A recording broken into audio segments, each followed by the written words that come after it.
Olá, muito obrigada por nos receber em sua casa. Hoje nós estamos dando início a um programa especial de entrevistas com os pastores da Igreja Adventista do Sétimo Dia.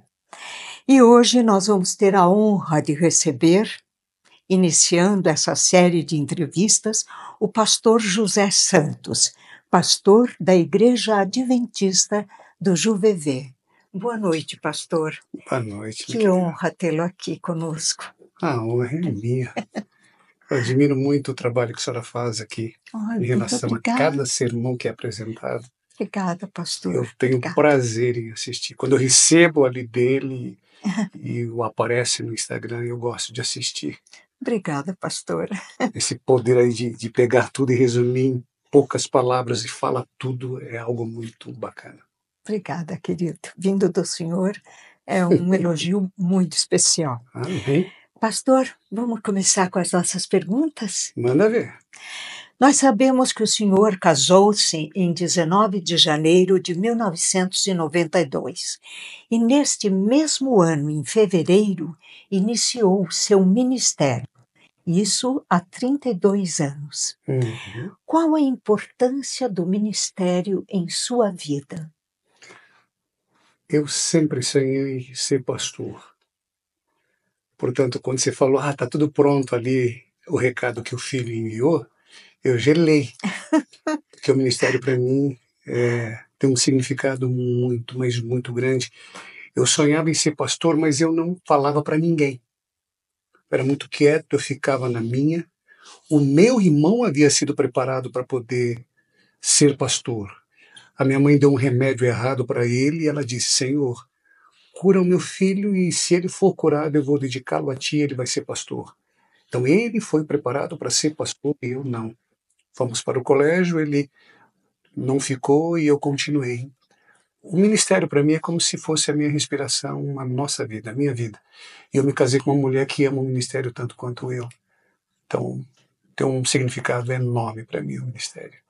E eu não quero parar mesmo aposentando, eu vou criar um ministério Com independente para certeza, trabalhar com famílias. com certeza. Pastor, no início de 1998, o senhor foi para a Andrews University, onde cursou mestrado e doutorado.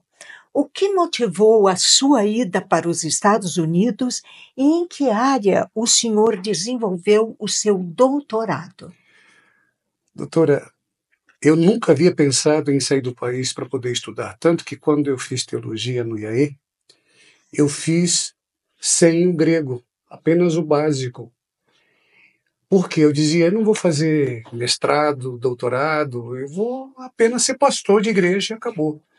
Mas eu tenho um tio que ele foi para os Estados Unidos, foi para Andrews.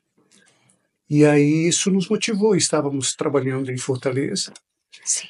já há quase 6 anos, aí pensamos, por que não ir para Andrews? Questões de família, eu sou apaixonado pelo tema de família. Nós fazíamos os encontros de casais e nada mudava. Eu dizia, Senhor, por que não muda? Eu e minha esposa também com dificuldades. Eu falei, deve ter alguma coisa por aí que eu não sei. E aí, quando ele foi, eu pensei assim, por que não buscar nos Estados Unidos respostas para muitas coisas relacionadas à família? Como poderíamos ajudar a família de forma geral, de maneira mais prática, ao ponto? Para que você pudesse falar e, consequentemente, provocar uma mudança. Porque a gente fazia os encontros, terminava, pastor, uma semana maravilha, depois voltava tudo que era antes. Eu dizia, mas por que não muda? E foi nessa busca por algo diferente, que eu não conseguia encontrar aqui, foi que nós fomos para Indres. Saímos daqui verão e chegamos no inverno lá e não levamos blusa nenhuma porque morávamos em Fortaleza. Foi difícil. E o seu doutorado foi sobre família? Não, não especificamente, porque na época que eu estava lá ainda não tinha, mas abriu para que pudesse utilizar outros temas. E aí nós utilizamos a família. Não especificamente sobre isso, porque na época não tinha ainda. Hoje tem, mas na época que fomos, não. Em 1998. A sua filha Lindsay, ela foi alfabetizada em inglês? Foi.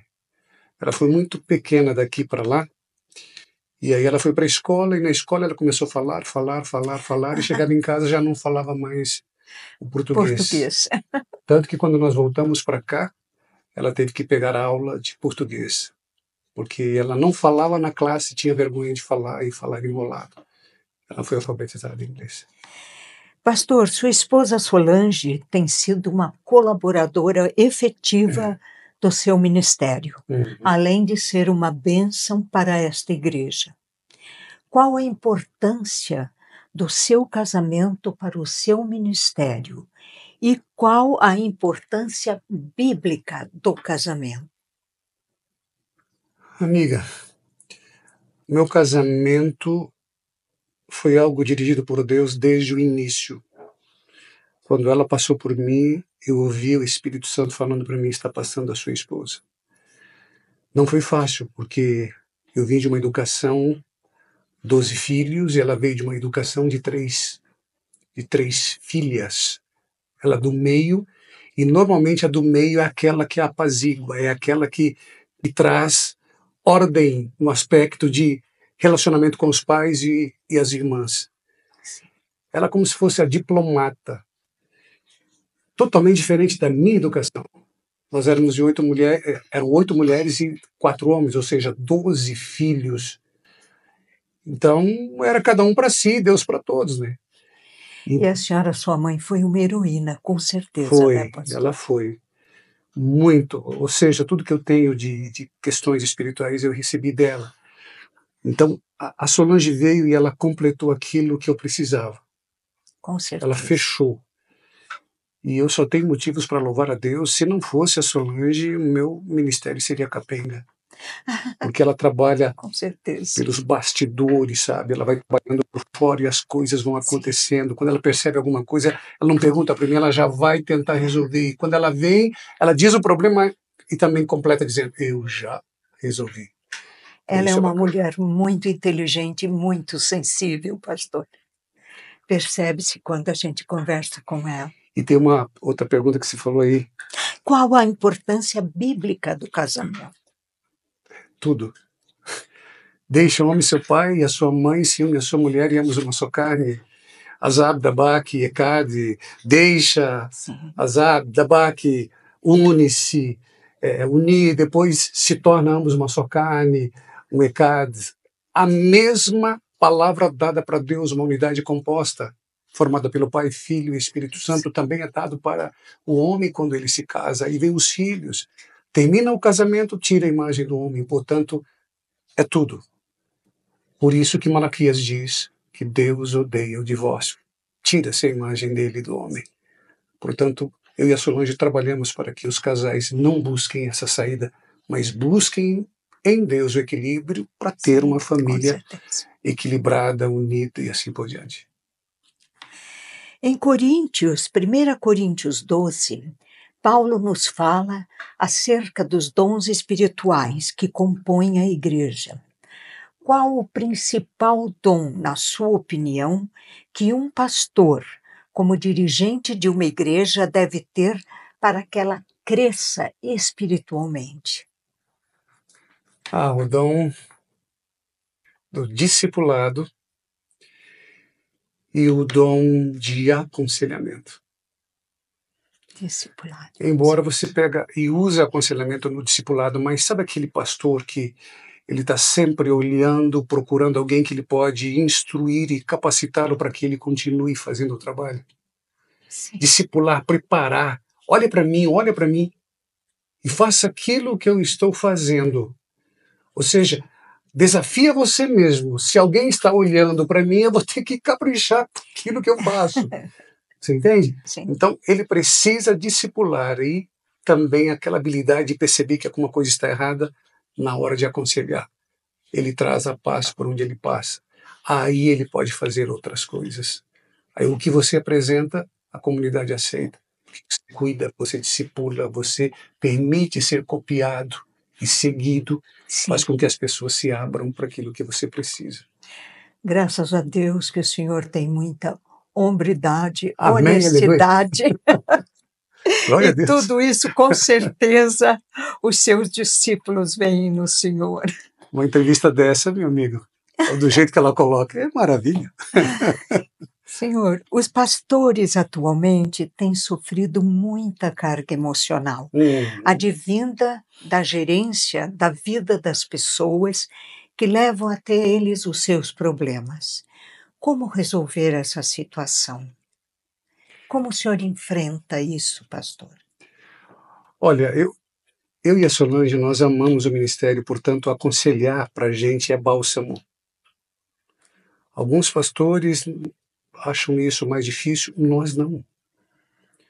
Sim. Quando eu estou pior, parece que eu sou curado quando eu vou atender alguém.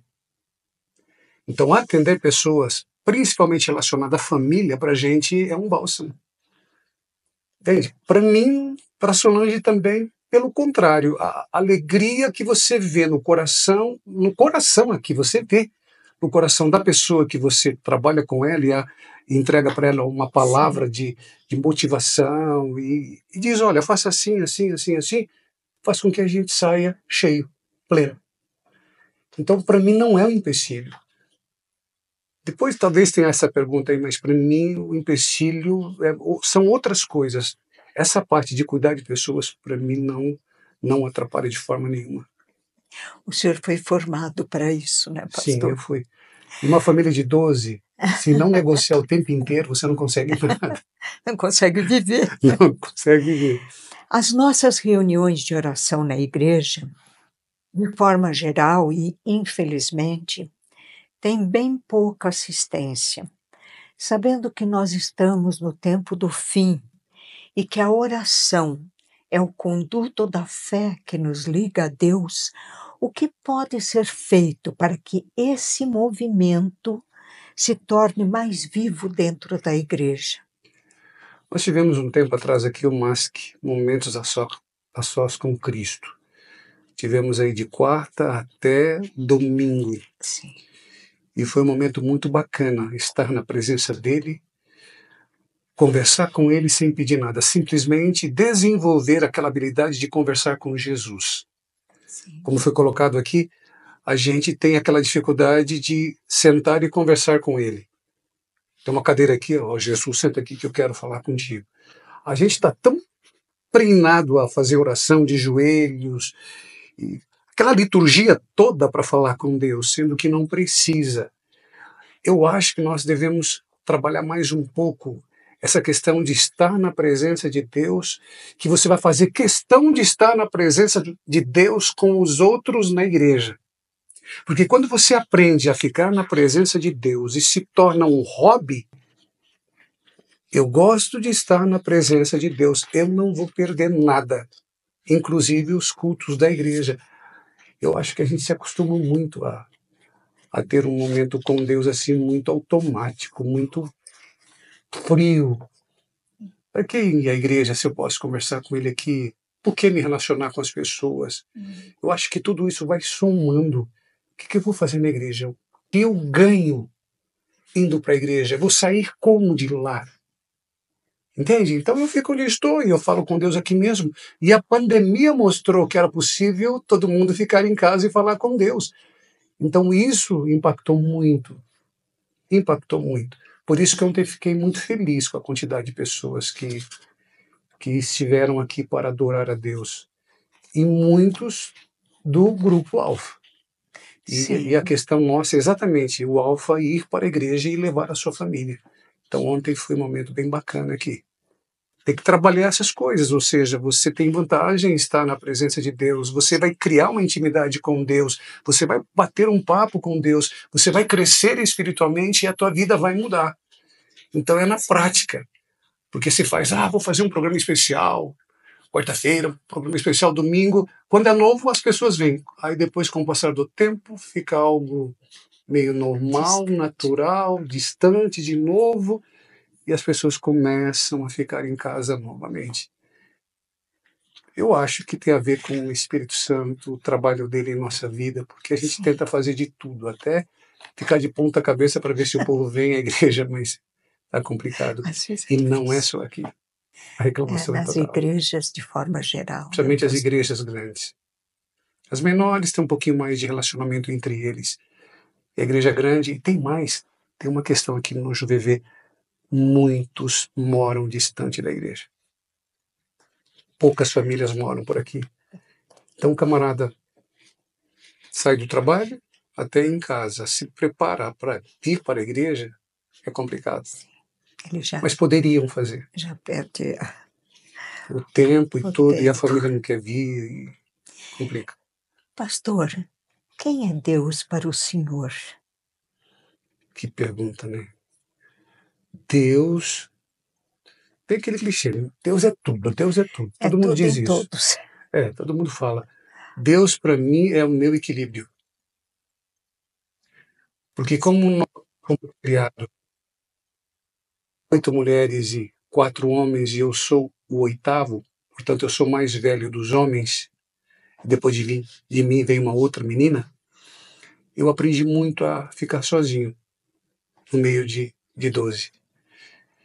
Então, o conversar com Deus, para mim, é algo que já faz parte. Eu gosto de estudar sozinho.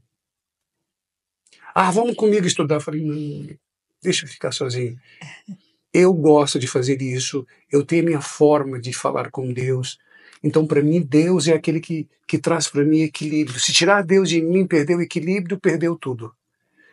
É impressionante. Tem coisas que você coloca para Ele e não vem. Mas tem coisas que você coloca e imediatamente Ele te entrega. Então, tira Deus de mim. Não tem o que fazer. Perde-se o sentido, porque a minha vida é movida por aquilo que Deus vai fazer amanhã e por aquilo que Ele vai fazer muito em breve quando Ele voltar. Tira a volta de Jesus, tira Deus, tira o relacionamento com Ele. O que fica? Não sobra nada. Fica a internet. Fica as redes sociais.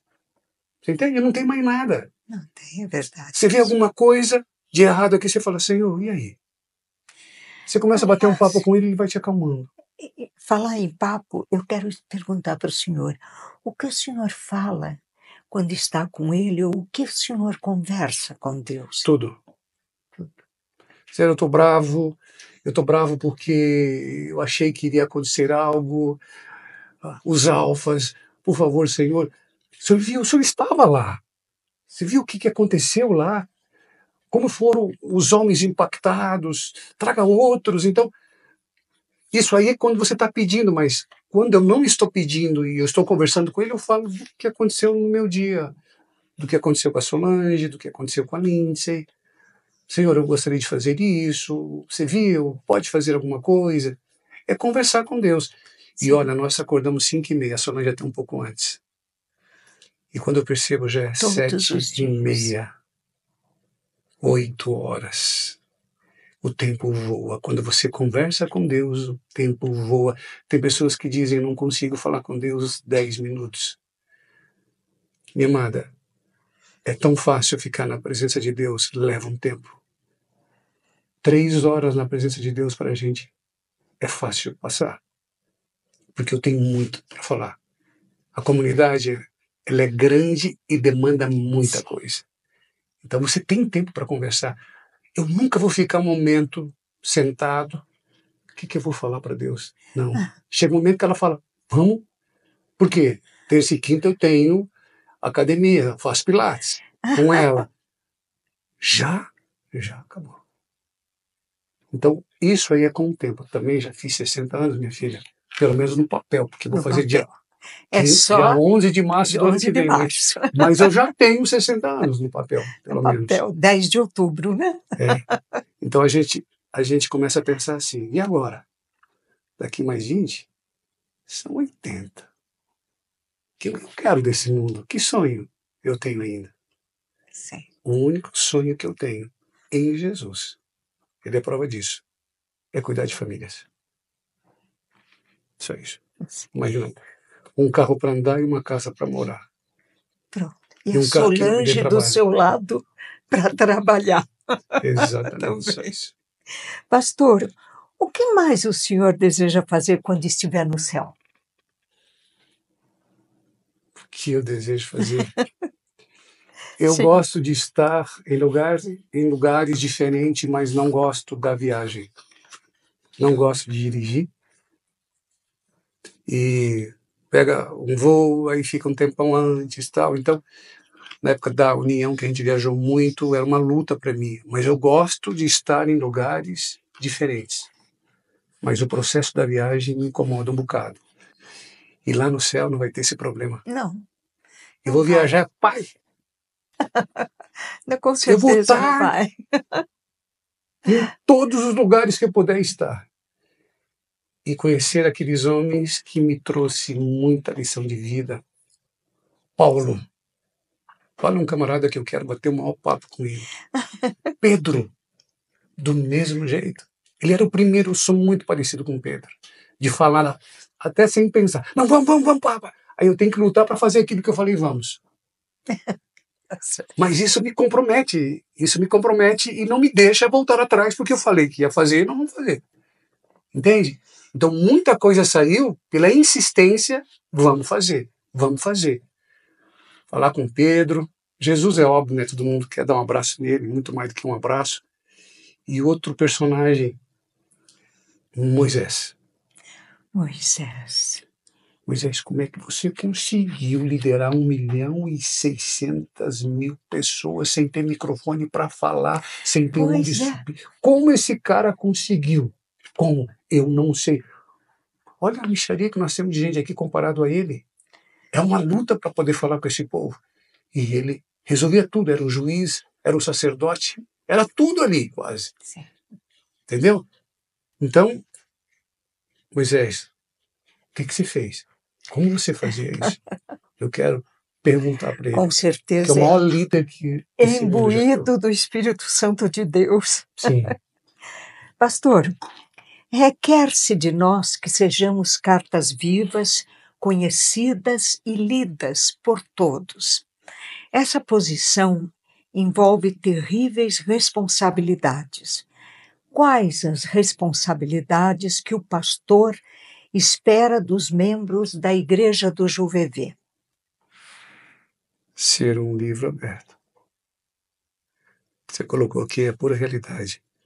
Se você vai lá em Efésios 5 e 6, você vê que Deus está dizendo para as famílias se cuidarem para que as pessoas possam ver as famílias e dizer, eu quero uma família igual a essa. Sempre foi o plano de Deus que nós o aceitássemos, vivêssemos segundo a vontade dele e chamasse a atenção de outro. Israel, ele prepara Israel para que Israel fosse assim. Então nós temos que ser um livro aberto, que a pessoa diga assim, por que você é diferente? Eu gosto da forma em que você é. Ah, é? Porque eu tenho um Deus que eu amo. Quer conhecer esse meu Deus? Ah, eu quero minha família igual. Então nós temos que ser um livro aberto, exatamente para que chamem a atenção de outros. E diga assim, quer conhecer esse Deus que eu amo e transformou a minha vida? Então nós temos que ser. Senão, qual a vantagem em seguir a Jesus se eu estou morrendo de medo do que vai acontecer amanhã, se eu estou com medo do desemprego, se eu estou com medo que a violência está arrasando e destruindo várias famílias, eu não vou sair de casa. Peraí. É preocupante tudo isso. Sim. Mas estamos nos braços do Senhor Jesus Cristo. O pão não faltará. E a água também. Também não. Então nós temos que aprender a confiar em Deus, a descansar em Deus. Eu creio, mas na hora que o negócio acontece, ué, cadê o creio? Foi embora? Pastor, qual legado o senhor quer deixar ou como o senhor gostaria de ser lembrado? Veja bem, se Cristo não tiver voltado e o senhor adormecer nele. Um homem que apaixonado pela família. A minha família é a família de todos. Porque a volta de Jesus passa pela família. Isso me incomoda tremendamente. Malaquias fala sobre isso, o dom profético moderno, através de Ellen White, fala também. Quando os filhos entregarem o coração aos pais e os pais entregarem o coração aos filhos, tudo vai acontecer, ele vai voltar. Então, a base da volta de Jesus é a família. Então, eu preciso trabalhar a família. Entende? Eu preciso trabalhar com alguém para levá-lo a Cristo, mas eu preciso trabalhar a família. E Deus foi nos capacitando e levando-nos a conhecer os temas, aquilo que eu queria muito, Ele foi dando a mim, a Solange. Então, eu vejo que Deus nos chamou para isso. Aí fomos para a UDF, Universidade da Família, fomos estudar, enfim, nós nos preparamos para isso. E como eu creio que isso passa pela família, o que eu tenho que fazer? Se eu quero a volta dele, eu tenho que trabalhar famílias. Se eu descansar antes, alguém que amava a família. Pastor, agora eu vou fazer umas perguntas com uma resposta bem rapidinha, tá bom? Uhum. Qual o seu personagem bíblico favorito? Paulo. Paulo. Tá certo. Qual a sua hora preferida do dia? Impressionante, mas é no finalzinho do dia. Sabe quando está se pondo o sol ali? Eu tenho uma Sim. paz. Para mim é o melhor do dia. O senhor tem algum medo, pastor? Medo. Se eu tenho medo de ficar sozinho, medo de não ter a companhia de Deus e medo, sabe aquele medo que até trava a gente? O medo de não ouvir a voz do Espírito Santo, porque se a gente perde essa voz, acabou Acabou. tudo. Que pessoa o senhor vê como referência espiritual? Eu tive duas referências. O pastor Nelson Wolff, irmão do pastor João Wolff, e tem outro irmão também, e o pastor Otávio Fonseca. Aposentado, foi meu pastor em Maringá, e ele frequenta a Central, pai do Odailson, o Ednilson. Pastor, qual o seu versículo bíblico preferido? Paulo? Não, não é Paulo. O meu preferido, Isaías 41, 10-13. Não temas, porque eu te ajudo. Não te assombres, porque eu sou teu Deus. Eu te ajudo, te fortaleço. Esses 3 versos aí são meus versos preferidos, porque quando eu estou capenga, eu vou lá rapidinho e ali sou alimentado. Óbvio que eu sou apaixonado por tudo aquilo que Paulo escreve, né? Sim. Pastor, se o senhor pudesse participar de um momento da história da Bíblia, qual seria? Momento em que o povo de Israel saiu do Egito, Liderado por Moisés. por Moisés.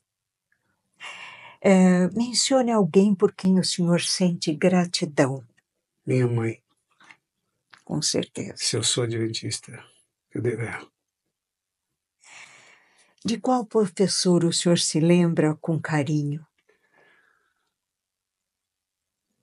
Quer ver? Na Andrews, eu me lembro. Ai, meu Deus, eu vou esquecer o nome dele agora. Ele foi dean do seminário. Como eu pude esquecer o nome dele? Ele era um homem que eu dizia para Solange: Jesus na terra. Puxa, Jesus na terra. Você conversava com ele. Não tinha como, eu dizia, toda vez que eu entro na sala para falar com ele, é como se eu estivesse falando com Jesus, um homem de uma índole espetacular, espetacular, um cara muito especial. Ele trabalhou aqui na União Sul-Brasileira, perdão, na Divisão Sul-Americana, quando a sede era no Uruguai. sim. Puxa vida, como eu esqueci o nome dele. Eu admiro muito, mas muito mesmo, a forma em que ele passava as coisas e como ele era um homem muito especial. E o outro professor, Carlos Carrilho Camarena, um mexicano que deu aula para mim no IAM, eu fiz o último ano lá. E aí ele foi meu professor também na Andrews. Esses 2 professores moldaram a minha vida. Pastor, agora eu vou pedir ao senhor a gentileza de fazer uma oração para todos nós que assistimos o senhor falar. Eu vou orar, mas eu quero falar. Eu estou muito feliz de poder estar aqui. E a forma em que a senhora dirigiu. Obrigada, pastor. Você é uma mulher muito especial. Obrigada, Eu pastor. sou grato a Deus por poder assistir cada semana um resumo dos sermões que são apresentados aqui. Obrigada, pastor. E isso é legal porque você ouve aquilo que a pessoa entendeu.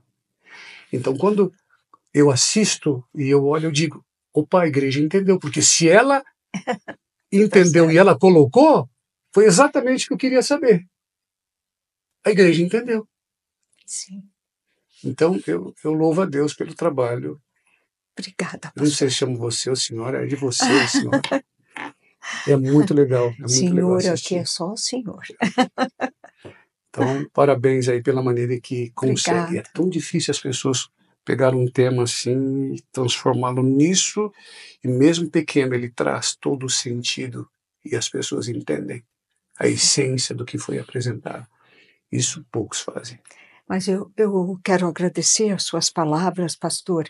Eu não me acho merecedora de todo esse elogio que o senhor me deu, porque afinal a mensagem são vocês que trazem para nós. Então não é, eu não acho difícil, eu acho maravilhoso poder sentar, ouvir o sermão, ipsis literis, copiar e depois fazer um resumo.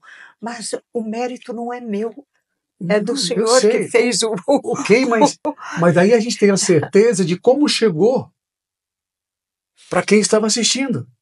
Porque você apresenta, você sabe o que você quer, de repente você está falando, perde alguma palavra ou muda, e você fala, será que a igreja entendeu? Sim. Porque para que haja essa prática naquilo que foi apresentado, o interesse, eles precisam entender. Então, quando você percebe que aquilo que você preparou chegou lá e alguém disse, você fala, era isso que eu queria falar. Uau! E sabe, Se pastor, cada pastor pudesse ouvir isso, seria muito legal. eu fico feliz de ouvir o senhor falar assim, porque eu me dedico, eu sempre oro antes de fazer, e a minha intenção é que realmente leiam o resumo ou ouçam aquele pequeno áudio que é feito para realmente saber o que foi que o pastor falou, tirar aquela mensagem tão linda que muitas vezes, a maioria das vezes é apresentada. Não é? Amém. Então agora nós podemos nos Orar. despedir e fazer a sua oração, por Podemos. favor. Paizinho querido, queremos louvá-lo mais uma vez pela alegria de poder estar aqui. Falar um pouquinho daquilo que nós somos, daquilo que vivemos a cada dia. E é bom, ó Deus, poder estar aqui com essa mulher tão especial, com esses amigos que aqui estão também. Obrigado pelo privilégio de ter um local como esse. O Senhor nos deu esse presente. E tudo que sair daqui, ó Deus, desejamos que possa impactar vidas. Alguém que não está dormindo direito, que perdeu o sono, que o Senhor possa levá-lo até um desses nossos meios de comunicação, a TV JuVV, enfim, tudo aquilo que nós temos que sai daqui e vão para bem distante, que o Senhor possa usar esses momentos para que essas pessoas possam tomar conhecimento de todo esse material, Pai querido, e trazer alívio ao coração de alguém que está cansado, Amém. chateado. Enfim, ó Amém. Deus, que seja um bálsamo na vida de muitas pessoas. Cuide de nós, entregamos a nossa vida em Suas mãos, que a Tua paz repouse sobre cada um, que sintamos o Teu acolhimento, o Teu aconchego. Queremos ouvir a Tua voz para que tenhamos shalom, paz, apesar da dor e do sofrimento. Obrigado pela vida da nossa querida doutora Maria Helena, Pai. Que ela sinta também a Tua presença, alguém especial, alguém que viveu uma vida muito dedicada ao aprendizado, ensinando, impactando, discipulando. E ela está aqui agora com a gente. Que o Teu Santo Espírito esteja sobre ela e sobre a família dela também. Amém. Entregamos tudo que temos e somos em Suas mãos e abençoe essa pessoa que está assistindo agora, que receba também o Teu abraço e a Tua presença na vida dela É o que nós suplicamos em nome de Jesus. Amém. Amém.